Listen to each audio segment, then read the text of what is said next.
자, 지금까지 컴퓨터는 어떻게 발전해 왔을까? 컴퓨터의 발전사에 대한 부분들을 다뤄보도록 하겠습니다. 자, 컴퓨터라는 거를 저희들이 생각할 때는 지금 우리가 사용하는 것처럼 전기, 전자적인 컴퓨터를 생각을 하는데, 사실 계산을 위한 인류의 역사는 매우 오래전으로 거슬러 올라갈 수 있습니다. 고대에 초기 계산기가 있었는데, 이게 기원전 2600년경에 나타난 건데, 여러분이 잘 아시는 것처럼 옆에 그림 보이시죠? 흔히 이제 주판, 에버쿠스 캘큘레이터라고 하는 주판이죠. 중국에서 개발한 겁니다. 아마 여러분들이 주산 학원을 다녔을 수도 있는데, 이게 이제 그 주판이라는 도구 플러스 사람의 암기력까지 활용을 해서 쓰는 이제 그런 계산기였다고 보시면 될 것 같고요. 우리가 이제 이런 주판 외에 근대에 들어와서는 이제 17세기에 들어와서 초기 형태의 계산기가 등장하는데, 존 네이피어라는 사람이 1617년에 네이피어스 본입니다. 이 뼈라고 되어 있는데, 이 11개의 직사각형의 그 뼈 조각을 가지고서 그 계산할 수 있는 휴대용 계산기를 만들었습니다. 그래서 옆에 보이시는 이런 형태로 되어 있는 거가 이 1617년에 만들었던 존 네이피어의 네이피어스 본이다라고 보시면 될 것 같고요.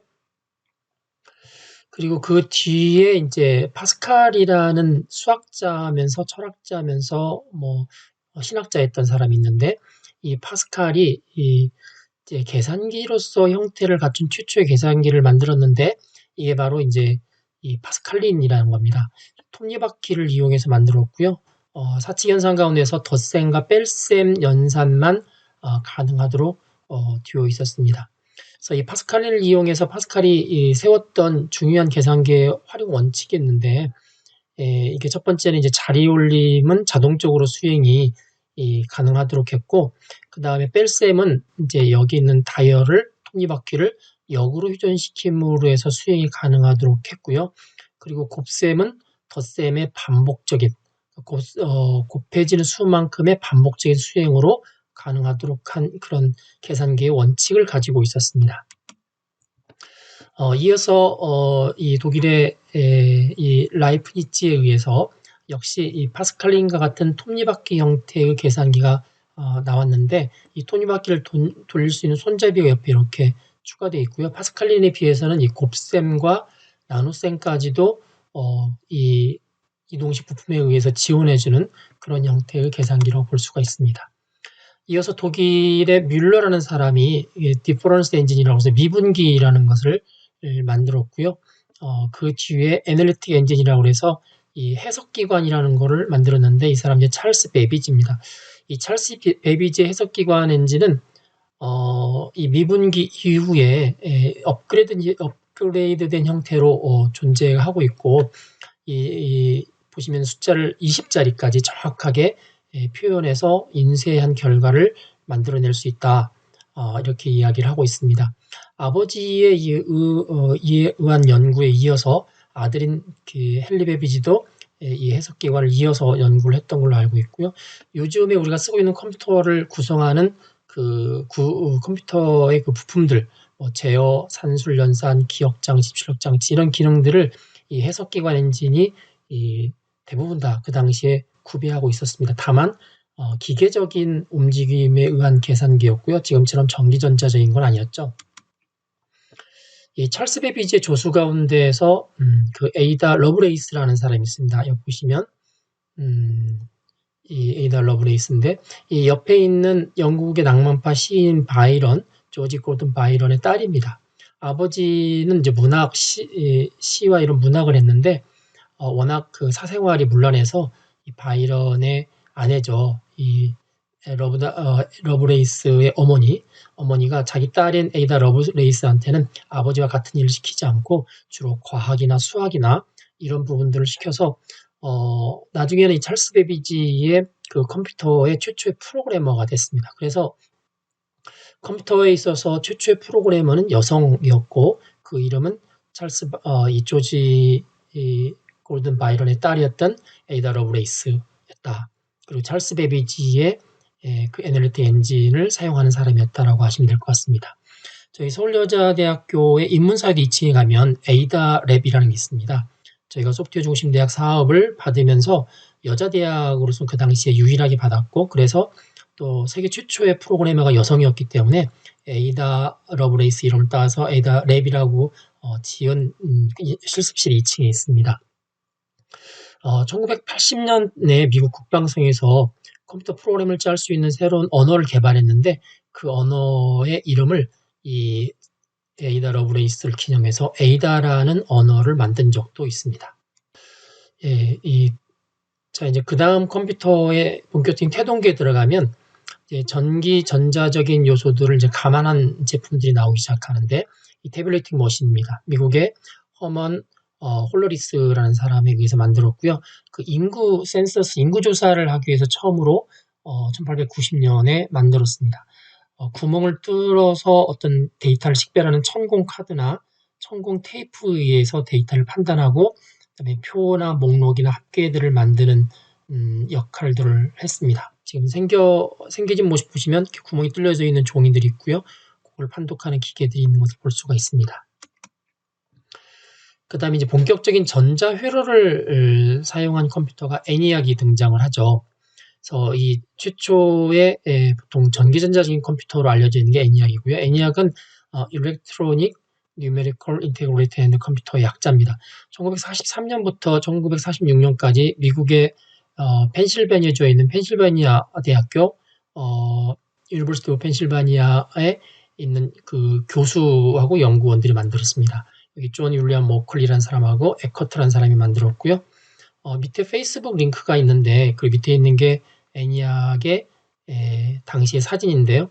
이 펜실베니아 대학교에 제가 한 2년 정도 있을 때 그 제 연구실 바로 밑에가 ENIAC 그 뮤지엄이 있었습니다. 그래서 제가 그 ENIAC 뮤지엄을 촬영을 해서 찍었던 동영상이 있는데 한번 링크를 눌러보시면 화면이 뜰 겁니다. 심심해. 오늘만큼은 특별한 날이었으면 일상에 찌든 삶을 오늘 날려버리면 그저 그랬던 내 인생도 잠시 이게 이제 미국의 독립이 이루어졌던 필라델피아 도시 안에 펜실베니아 대학교 유펜이라고 불리는 대학이 있고요. 여기에 이제 교과대학 모스쿨이 체스트넛 33번가에 있습니다. 이런 ENIAC에 관한 펜말이 건물이 있고요. 혹시 이제 가실 기회가 있으면 보시면 될 것 같고요. 자, 이쪽에 가면 이제 모스쿨에 관한 현판이 붙어 있고요. 그리고 이제 이게 최초 컴퓨터 ENIAC입니다. 더 큰 그런 컴퓨터였는데 창고에 켜져 있던 거를 다시 꺼내서 전시하려고 이제 전시용으로 만들었던 부분들이고, 위창에 의해서 이렇게 가려져 있고, 이게 후원금 모집할 때 이 ENIAC 뮤지엄을 많이 활용을 하고 있습니다. 이 ENIAC 뮤지엄 바로 전시장 바깥쪽에 조그만 팻말이 하나 있는데,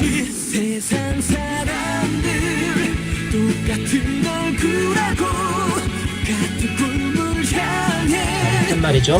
가만히 보시면 어떤 내용이냐면 안철수 연구소의 안철수 씨가 ENIAC의 리모델링하는 데 있어서 도네이션, 기부를 했다는 부분들이 기록이 되어 있습니다.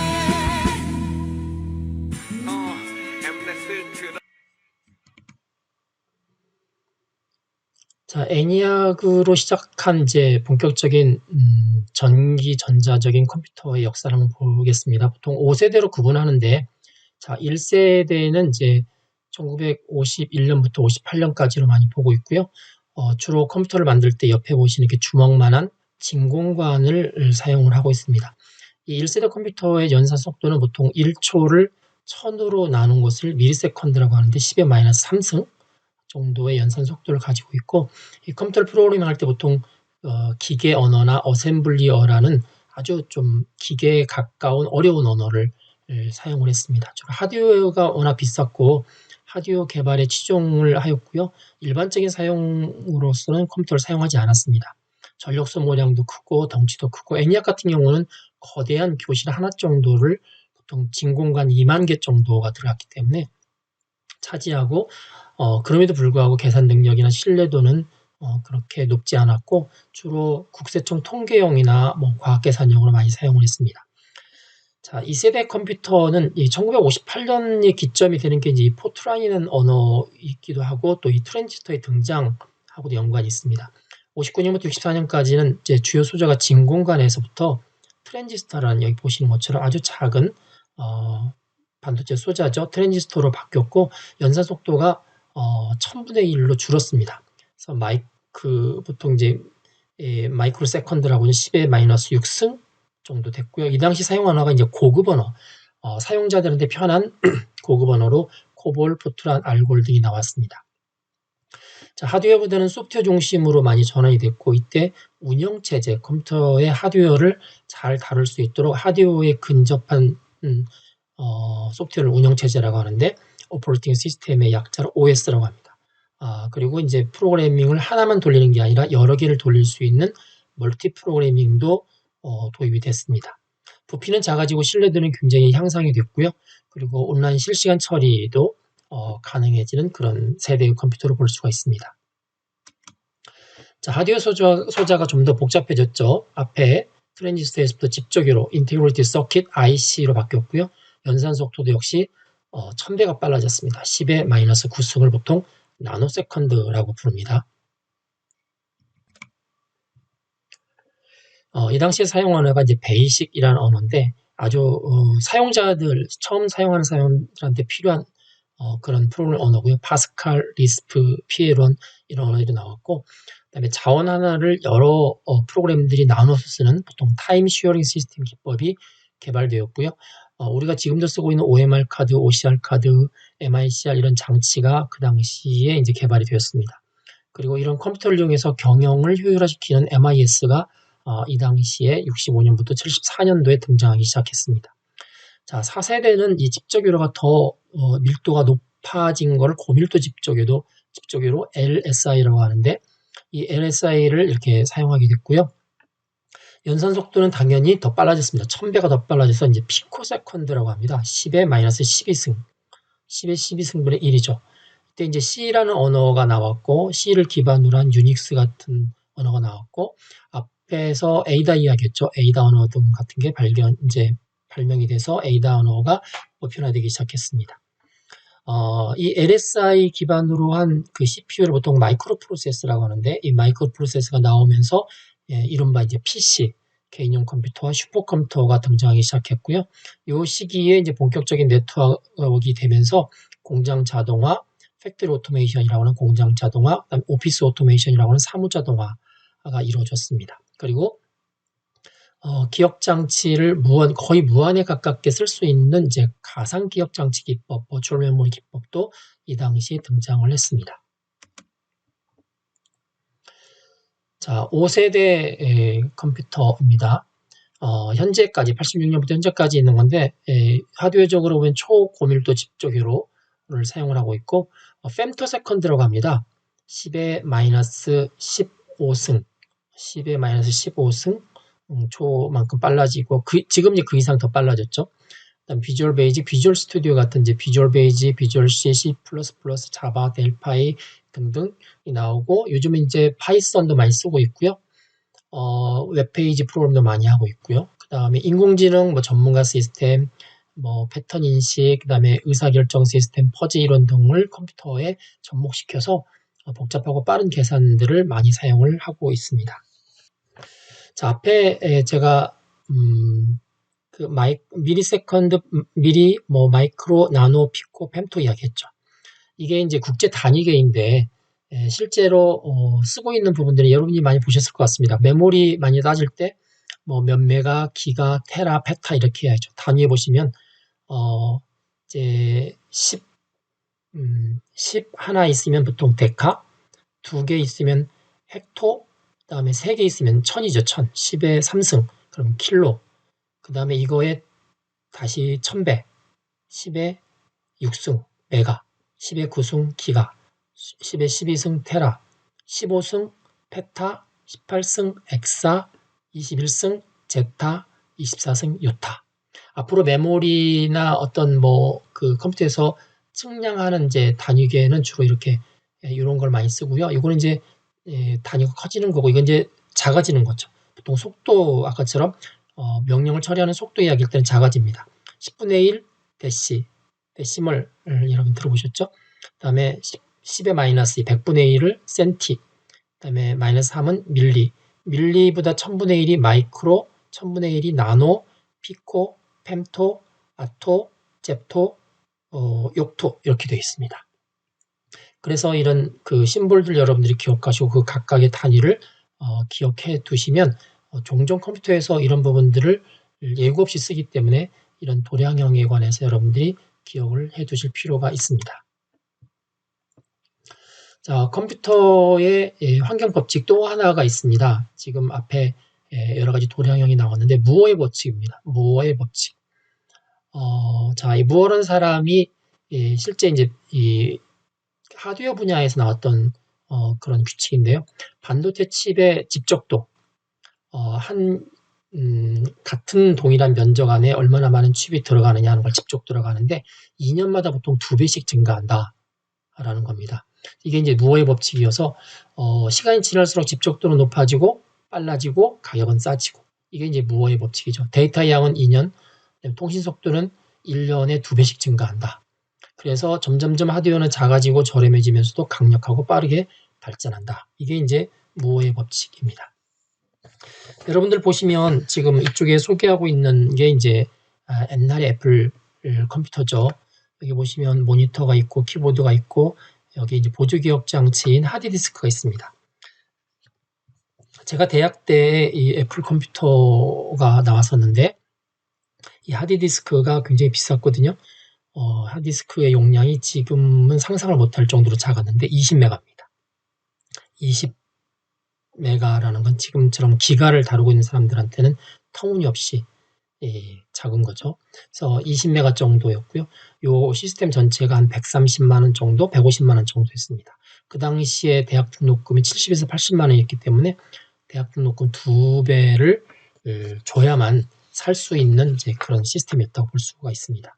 그런데 이제 시간이 지나면서 지금 보시면 알겠지만 10테라바이트의 하드디스크가 나오고 있고요. 그 다음에 조그마한 이런 칩도 512기가 이렇게 나오고 있습니다. 하드 드라이브의 코스트가 기가바이트 단위로서 얼마만큼 떨어지고 있는지를 보여주고 있죠. 옛날에는 엄청나게 비쌌습니다. 1기가 살려면 몇백만 원 정도 했는데 지금은 거의 무료처럼 떨어지고 있습니다.